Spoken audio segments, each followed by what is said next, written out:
কেন্দ্রীয় যে সমস্ত নেতৃবৃন্দ ঢাকা থেকে এসে গতকাল এই কমিটি ঘোষণা করেছেন তাদের প্রতি শ্রদ্ধা রেখে বলতে চাই, যেহেতু 6 তারিখের তাদের সাথে হওয়া রুদ্ধদ্বার বৈঠকটাতে আমি একজন ছিলাম, সেখানে যেই চিন্তা থেকে প্রস্তাবনা এসেছিল সেই চিন্তার আলোকে কমিটিটা ঘোষিত হয় নাই।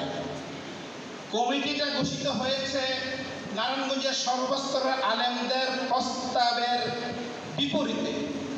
এইটা করে যা করা হয়েছে, হেফাজত ইসলামকে এই নারায়ণগঞ্জে দুর্বল করা হয়েছে এবং যাদেরকে এই কমিটিতে আনা হয়েছে তাদের জন্য এটা খুব ভালো হয়েছে। আমি বলবো না এই জন্য যে নারায়ণগঞ্জের শীর্ষস্থানীয় বড় বড় আলেমদের সাথে তারা থেকে যে মর্যাদা বোধ করতেন সেই মর্যাদাটা তারা পাবেন না।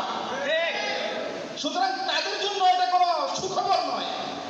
আমরা চেয়েছিলাম, আমাদের মুরব্বীরা আকাবিররা চেয়েছিলেন ঐক্যবদ্ধ একটা হেফাজত। গতকালকার কমিটির মাধ্যমে আমাদের ঐক্যকে বিনষ্ট করা হয়েছে, এইটা অসুন্দর হয়েছে।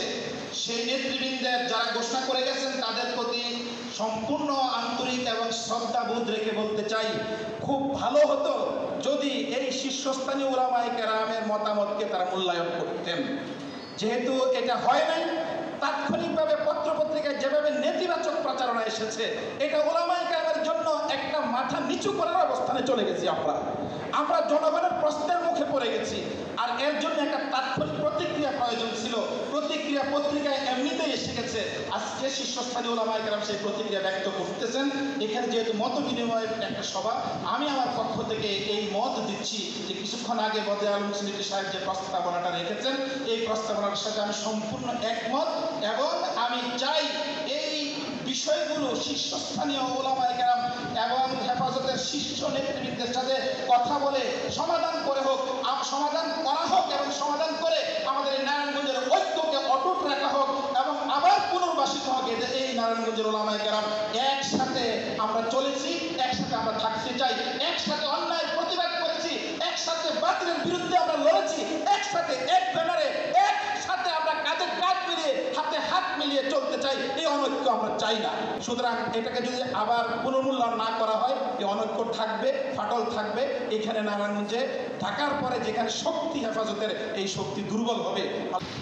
নারায়ণগঞ্জের সর্বজন শ্রদ্ধেয় আলেম মাওলানা আব্দুল আউয়াল সাহেবকে জেলা কমিটির মূল দায়িত্ব থেকে বাদ দেয়া এবং জেলা ও মহানগরের শীর্ষস্থানীয় আলেমদের মতামতকে অগ্রাহ্য করে হেফাজতে ইসলাম বাংলাদেশ নারায়ণগঞ্জ জেলা ও মহানগর কমিটি ঘোষণা করার তীব্র নিন্দা ও প্রতিবাদ জানাচ্ছি এবং এই কমিটি প্রত্যাখ্যান করছি।